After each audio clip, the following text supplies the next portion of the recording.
Alright, P4 deals with polynomials and their different parts. Polynomial is just a single term or sum of two or more terms containing variables with whole number exponents. So if it doesn't have a whole number exponent, then it is not a polynomial. So if it's negative, if it's a fraction, anything like that, it is not a polynomial. Standard form is just going to go from the highest power written all the way down to the lowest power, or maybe no power. Whenever we talk about a degree of a polynomial, it's just the highest exponent of the variables. So if you have like an x and a y, it's all those powers combined that are together. So like if I have a x to the fourth and a y to the third, then my degree is going to be 7. Leading coefficient is just the coefficient of the first term whenever it's written in standard form. So adding and subtracting, pretty straightforward. You find the parts that are similar or the same. So x to the third, those are going to get combined and added together. Whenever I go down my list, I'm going to go x squared, combine those, 9x squared. So I have 9x squared, I have 4x to the third. Do the same thing, go down, look for the x's. I have a negative 5x, I have a negative 8x, so negative 13x. And then the last thing that I want to do is worry about the coefficients. So 3 plus negative 6 is going to be negative 3. Do the same thing whenever we deal with a negative. It's just if you want to turn it into a positive, you can just distribute that and change that to a positive. That's a negative, positive, and then a negative. Okay, so it's a negative 9. That negative just has to go to every single part, and then you do the same thing. So 13x to the third plus, whenever we do that, that turns into a plus 7x to the third, 20x to the third, so on, so forth. Whenever we multiply, it's really up to you how you do it. What we've done before, the way that it has been taught before, is to FOIL. So if I go 2x to x squared, so I'd have 2x to the third, 2x to the 4x, and have plus 8x squared. 2x times 5 is 10x. And then do everything the same way with the 3. So plus 3x squared plus 12x, and then plus 15. So combine anything that can be combined. So the x to the thirds, there's only one of them, so 2x to the third plus 11x squared plus 22x plus 15. Sometimes what we've done before is, if you want, you can put it as a table in a table. We've done that before, or I've done this before for students to kind of help them. If they're not sure, then you just go 2x here, 3, whatever your sign is, so x squared, 4x, and a positive 5. So you just multiply. It's real simple. You multiply straight across, or whatever it is, to fill the box. So x squared and 2x is going to go right here. Whenever we go 4x times 2x, so like it would be the 2x to the third. Anything inside our boxes here, so once we kind of separate it out here and here, anything inside that yellow area in this area, we're just going to combine like terms. Anything that gets filled in those boxes, you're just going to combine like terms and go from there. A few special products, sum and difference of two terms.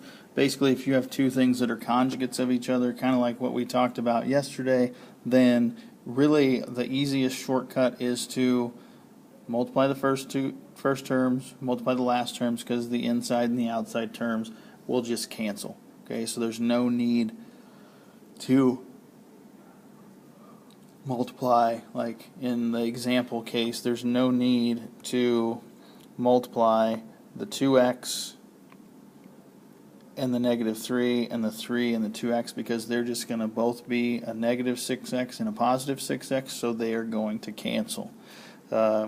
Easy way with squaring a binomial is just to fit in these two kind of shortcuts.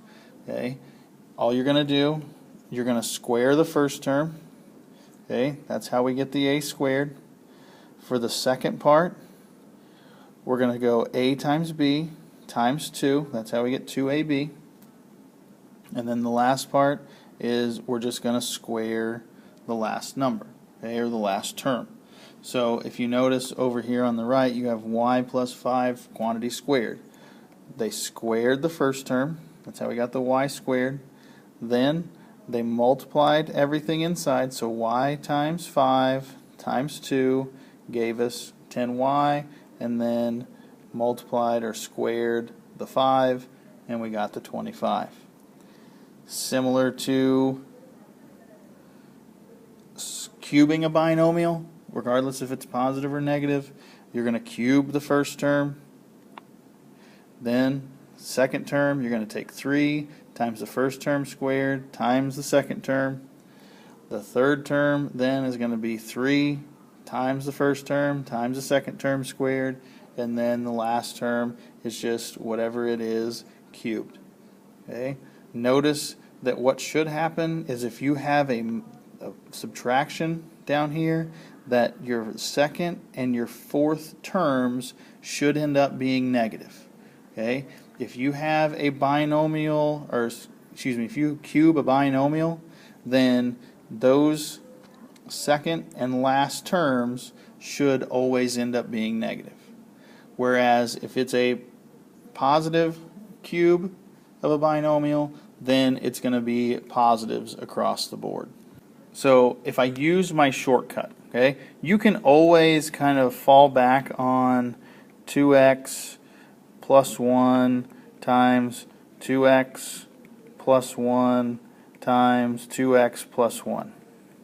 That's always an option. Okay, and then taking 2 at one time and then multiplying it again. Okay, but again, I would stick with my shortcut. So my shortcut is going to be to cube the first term. So I'm going to take 2x cubed. It's a plus, so it's going to be plus, and then on the second term is going to be my first term squared times my second term, and then all of it times 3. My third term then is going to be my first term, which is 2x, times my second term squared times 3. Now, I put the 3 on the back side. It means the same thing if we put it on the front. And then my very last term is going to be 1 to the third power. So I just do the simple math and look at it individually. 2x to the third is just going to be 8x to the third. Second term, 2x squared is 4x squared times 1 is still 4x squared times 3 is going to be 12x squared. So I have 12x squared. Then my third term, 2x times 1 squared, still 2x, times 3 plus 6x. And then the easiest one of all, 1 to the third, is just going to be 1. You shouldn't have anything that combines if you do it the shortcut. So my solution here would just be 8x to the third plus 12x squared plus 6x plus 1. Then, similar to what we talked about earlier, where it says polynomials in several variables, remember whenever we talk about the degrees, so in this case where if we have all of these various numbers, your coefficients are just the numbers that are in front, so the 7, the negative 17, the 1, so on and so forth. whenever we talk about the degrees, if you have multiple variables, then you're going to take these powers, like we did here, and add them up. So the degree of this actual polynomial would be 6 because it's the highest degree. Okay, there's 6, there's an x to the 4th and a y squared. So it has the highest degree, so that's where your degree would actually come from. Here are just other examples. If you have multiple variables, it's okay. Nothing changes. You treat everything the same way. I'm still going to go x times 3x and have 3x squared. I'm going to go x times negative 5, and so negative 5xy. Inside, I'm going to go 4y plus 3 or times 3x, so I'm going to have plus 12xy. There we go. And then last is going to be negative 20y squared. I'm still most likely, just y, not an x, y squared.